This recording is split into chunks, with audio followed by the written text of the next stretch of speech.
Malaysia panik gara-gara biodiesel acuan dari yang dibuat oleh Indonesia. Pemilik kendaraan diesel sudah tahu belum? Kalau per 1 Juli, Pertamina resmi meluncurkan biodiesel B50. Dalam setahun, pemerintah Malaysia harus menanggung subsidi hingga 24 miliar ringgit agar masyarakat tidak terbebani kenaikan harga energi global. Bukan RM2.12 guys. Turun jadi RM2.10 seliter. Hai teman-teman semuanya, Assalamualaikum warahmatullahi wabarakatuh. Berjumpa dengan saya guys, kembali berjumpa dengan saya guys di channel yang terbaru guys, yaitu Bang Tam React ya. Untuk teman-teman jangan lupa bantu sokong channel ini, bantu subscribe. Saya janji untuk teman-teman semuanya ingin menyajikan info-info yang sangat berkelas guys, yaitu menyajikan info-info yang sangat penting, yang itu mengenai pembelajaran untuk kita bernegara guys. Mana yang lebih baik mari kita contoh, dan mana yang buruk mari kita perbaiki sama-sama guys. Oke guys, dalam kali ini guys, malu terbongkar.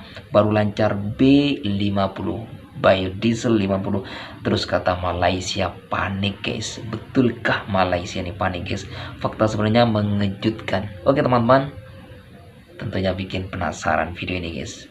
Jangan lupa guys, sebelum menonton video ini, subscribe dulu channel ini dan nyalakan lonceng notifikasinya biar tidak ketinggalan updatean video-video terbaru dari channel Bang Tam React nih guys. Oke, langsung saja kita simak seperti apakah videonya. Let's go. 44 tahun, dulu Malaysia dah mula, Indonesia baru sekarang. Dah kata negara orang. 44 tahun Malaysia dah mula guys, Indonesia baru sekarang dah kata Malaysia panik. Dapat fakta dari mana nih guys? Orang panik. Selamat datang ke CM Fakta. Ya, teman-teman, sejak Indonesia memperluaskan penggunaan biodiesel B50, media sosial mula dipenuhi pelbagai dakwaan. Ada yang mengatakan negara-negara lain sudah mula panik, malah ada yang mendakwa Malaysia bakal terjejas dengan langkah terbaru Indonesia. Tetapi benarkah dakwaan itu berdasarkan fakta, atau sebenarnya ramai yang terlupa bahawa Malaysia sudah memulakan pembangunan biodiesel sejak puluhan tahun dahulu? Dalam video kali ini di CM Fakta, kita akan melihat kronologi sebenar perkembangan biodiesel di Malaysia dan Indonesia supaya kita dapat menilai isu ini berdasarkan fakta, bukannya sekadar sentimen atau dakwaan yang tular di media sosial. Jadi, tonton video ini sampai habis kerana ada beberapa fakta penting yang mungkin ramai masih belum tahu. Di saat harga minyak dunia naik akibat konflik Timur Tengah, harga BBM di Malaysia masih sekitar Rp8.500 per liter. Kok bisa? Ternyata pemerintah Malaysia menggelontorkan subsidi besar untuk menjaga harga bahan bakar. Perdana Menteri Malaysia Anwar Ibrahim mengatakan pemerintah mengalokasikan sekitar 2 miliar ringgit per bulan atau sekitar 8,6 triliun rupiah untuk menahan harga bensin RON 95. Dengan subsidi itu, ini guys, baru pemimpin yang bijak ya, tidak membebani rakyatnya guys. Ketika tahu harga minyak dunia tengah tidak baik-baik saja guys, tetapi pemerintah Malaysia, Perdana Menteri Malaysia, yaitu menggelontorkan subsidi yang tidak membebani rakyatnya guys, dan harganya masih stabil. Ya, lain dengan di Indonesia. Ini fakta guys, berbicara fakta. Saya tidak ada ingin memojokkan negara saya sendiri ya, tetapi memang faktanya guys. Kita tahu harga minyak berapa di Malaysia guys, dan berapa di Indonesia guys. Bayangkan sekarang berapa harganya. Sudah jauh melambung tinggi dekat Indonesia nih guys. Tuh harga RON 95 tetap dipertahankan di Rp1,99 per liter atau sekitar Rp8.500. Dalam setahun, pemerintah Malaysia harus menanggung subsidi hingga 24 miliar ringgit agar masyarakat tidak terbebani kenaikan harga energi global. Menurut Anwar, lonjakan harga minyak saat ini dipicu krisis geopolitik di Timur Tengah yang mengganggu jalur perdagangan energi dunia. Salah satunya adalah Selat Hormuz, rute utama pengiriman minyak dan gas global. Tak hanya bensin, pemerintah Malaysia juga tetap memberikan subsidi solar di wilayah Sabah dan Sarawak. Harga solar di dua wilayah itu dipatok RM2,15 per liter atau sekitar Rp7.300, jauh di bawah biaya sebenarnya yang mencapai Rp4,30 per liter, sekitar Rp14.600. Subsidi solar yang tahun lalu sekitar Rp2 miliar atau sekitar Rp6,8 triliun, bahkan diperkirakan naik menjadi Rp4,6 miliar atau sekitar Rp15,7 triliun tahun ini karena lonjakan harga energi global. Pemerintah Malaysia menegaskan akan terus menjaga stabilitas harga bahan bakar agar dampak krisis energi global tidak terlalu membebani masyarakat. Menurutmu, apakah kebijakan seperti ini bisa diterapkan di negara lain? Singapura dan Malaysia panik. Indonesia malah bakal makin kaya karena ini. Oh baik. Malaysia panik gara-gara biodiesel acuan yang dibuat oleh Indonesia. Saudara, saya nak bagi tahu lah. Ditawain sama uncle ni guys. Yang sebenarnya anda tidak mengikuti perkembangan Malaysia 44 tahun yang lepas. Malaysia telah mencipta biodiesel, bawa kajian biodiesel ni pada 1982, iaitu 44 tahun yang lepas. Oh my Oleh Polri. God. Masa itu MPOB dikenali 44 sebagai tahun, Polri. guys. Sekarang dikenali sebagai MPOB yang buat kajian tentang sawit, iaitu menggunakan minyak sawit sebagai bahan bakar, dan dikenali sebagai B10, B10. Pada 2011 telah diguna secara meluas untuk industri dan pengangkutan. Ya, ini saya nak bagi tahu. Pada 2014 telah di-upgrade sebagai B17. Dan demi hari, masa demi masa telah di-upgrade lagi sebagai B20 dan telah mendapat sambutan. Di mana minyak biodiesel ini digunakan untuk industri dan pengangkutan di negara kami, Malaysia. Jadi negara anda ketinggalan. Anda telah ketinggalan. Ya, sebenarnya negara anda tidak ketinggalan, tetapi anda ketinggalan 44 tahun yang lepas. Berita 44 tahun yang lepas pada 1982.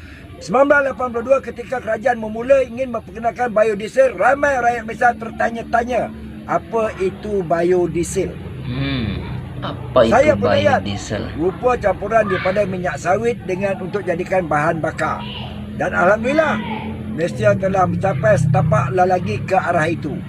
Dan sekarang baru Indonesia membuat kajian tentang biodiesel, mana kami telah mendahului 44 tahun yang lepas.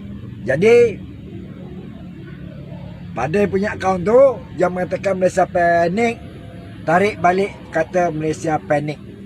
Kalau negara lain hantar saudara nak kata-kata lah, tapi bukan Malaysia. Sebab bila anda mengatakan Malaysia, saya terpaksa balas.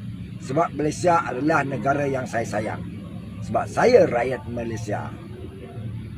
Korang tahu tak, Malaysia mempunyai antara harga diesel yang termurah di dunia. Mulai 1 Julai 2026, diesel bersubsidi turun ke RM2.10 seliter. Sama rata seluruh negara. Dan bila korang tengok perbandingan dengan negara lain, korang akan terkejut betapa bertuahnya kita dekat Malaysia ni. Jom saya tunjuk. Hai semua, cikgu di sini. Cuba korang bayangkan, kita bayar RM2.10 seliter. Sekarang kita tengok jiran kita, Singapura. Mereka bayar sekitar RM12 seliter untuk diesel. Ulang lagi sekali, RM12. 6 kali ganda harga kita tau. Di United Kingdom sekitar RM8.77, Australia RM7.81, Amerika Syarikat sekitar RM5.32. Malah purata dunia untuk diesel sekarang sekitar USD 1.51 seliter, lebih kurang RM6.70. Kita pula RM2.10 korang. Jauh sangat di bawah purata global. Korang bayangkan dalam bentuk yang kita boleh rasa sekarang ni, untuk isi penuh tangki diesel 60 liter pada harga pasaran RM4.37, kos korang sekitar RM262. Pada harga subsidi RM2.10, kos jatuh ke RM126. Jimat sekitar RM136 setiap kali korang isi penuh. Ini baru betul-betul jimat korang. Sekarang ni, jom saya nak jujur dengan korang. RM2.10 ni memang antara yang termurah, tapi Tapi bukan yang paling murah di dunia. Ada negara pengeluar minyak yang lagi rendah. Brunei contohnya, sekitar 96 sen seliter. Tapi ingat, Brunei ni populasi diorang ni kecil, pengeluar minyak besar per kapita. Untuk sebuah negara bersaiz dan berpopulasi macam Malaysia ni, nak mengekalkan diesel pada RM2.10 tengah-tengah krisis tenaga global ni, itu adalah satu pencapaian yang tak boleh dipandang ringan. Dan kalau korang nak tahu, benda ni semua berlaku semasa harga minyak dunia sedang bergolak. Konflik di Asia Barat sedang menekan-nekan bekalan global dan subsidi bahan api kerajaan mencecah sekitar RM7 bilion sebulan. Dalam keadaan ini, ramai negara terpaksa naikkan harga. Kita pula yang berjaya kekalkan harga rendah untuk rakyat yang layak. Tapi bukan sekadar murah saja, ia kini bersasar. Dengan pengesahan MyKad, subsidi sampai terus kepada rakyat Malaysia yang betul-betul memerlukan. Bukan bocor kepada penyelundup atau pihak yang tidak layak. Untuk rakyat yang guna diesel untuk cari rezeki, contohnya pemandu lori kecil, peniaga, peladang, nelayan, ini akan melegakan beban diorang. Harga sama rata dari Perlis sampailah ke Sabah Sarawak juga bermakna tiada lagi jurang antara Semenanjung dan Borneo. Inilah dia maksud subsidi yang adil sampai kepada rakyat tanpa mengira di mana mereka tinggal. Jadi, korang lain kali korang nak isi diesel pada harga RM2.10, korang kena ingat, di negara lain rakyat mereka bayar 2, 3 sampai 6 kali ganda lagi mahal. Kita bukan tak ada cabaran, tapi dalam soal harga bahan api, kita antara yang paling bertuah di dunia. Faham dulu, baru cerita. Share video ini supaya semua orang tahu betapa kompetitifnya harga diesel kita dan betapa murahnya harga diesel kita nak compare dengan negara. Oke teman-teman semuanya, terima kasih sudah menonton video ini. Tentunya dalam hal ini betul-betul malu guys, dan terbongkar ya. Mengata Indonesia katanya guys, mengata baru lancar B1 biodiesel 50, terus kata Malaysia panik. Ini sungguh memalukan guys. Oke teman-teman, terima kasih sudah menonton video ini. Jangan lupa jika korang suka dengan channel ini, like, komen, dan bantu share. Saya Bang Cam Rex undur diri. Wassalamualaikum warahmatullahi wabarakatuh.